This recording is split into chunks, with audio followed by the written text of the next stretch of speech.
আমার কাছে লুচির তরকারি বানাচ্ছি শুকনো শুকনো। আমার ছেলে আবার ঝোল ঝোল খায় না বাবা।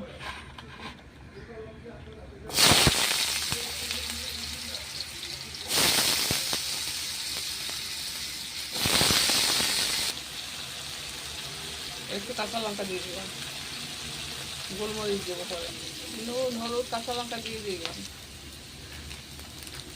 একটু ধনের গুঁড়ো দেবো, ভালো লাগবে গন্ধটা।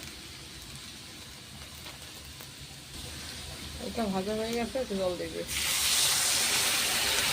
বেশি জল দেবো না। তরকারিটা হচ্ছে, পরে লাগিয়ে দেবো, একটু গোলমরিচ দিয়ে দিচ্ছি।